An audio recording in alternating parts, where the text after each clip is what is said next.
Welcome to A D food vlog. இன்றைக்கி நம்ம vegetable biryani தான் பார்க்க போகிறோம். அதுக்கு கேரட், பீன்ஸ், உருளைக்கிழங்கு, பெரிய வெங்காயம், தக்காளி, கொத்தமல்லி, இஞ்சி பூண்டு பேஸ்ட் எடுத்திருக்கேன். குக்கரில் 4 ஸ்பூன் எண்ணெய் போட்டு பட்டை, லவங்கம், ஏலக்காய், பே லீஃப், சோம்பு இது போட்டு தாளிச்சிக்கலாம். தாளித்ததுக்கப்புறம் பெரிய வெங்காயம் போட்டு நல்லா பொன்னிறமாக வதக்கிக்கலாம். இஞ்சி பூண்டு பேஸ்ட் ஒரு ஸ்பூன் போட்டுறேன். பச்சை வாசனை போனதுக்கப்புறம் கொத்தமல்லியும் உப்பும் போட்டு நல்லா வதக்கிக்கிறேன். தக்காளி போட்டு நல்லா வதக்கிக்கலாம். அது வதங்கிட்டு இருக்கும் போதே 1 ஸ்பூன் மல்லித்தூள், 1 ஸ்பூன் மிளகாத்தூள், 1/4 டீஸ்பூன் மஞ்சத்தூள், 1/2 ஸ்பூன் கரம் மசாலா, 1/2 ஸ்பூன் பிரியாணி மசாலா போட்டு நல்லா வதக்கிக்கோங்க.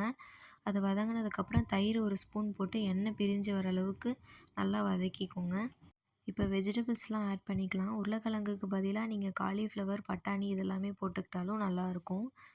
இப்போ ஒரு கொதி வந்ததுக்கப்புறம் அரிசி போட்டுக்கலாம். அரிசி ஒரு 15 நிமிஷம் ஊற வச்சுருந்தேன். 1 டம்ளர் அரிசிக்கு 2 டம்ளர் தண்ணி ஊற்றிக்கோங்க.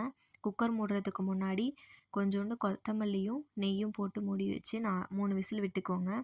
அரிசி நல்லா உடையாமல் வந்திருக்கும். இப்போ வெஜிடபிள் பிரியாணி ரைஸ் ரெடி.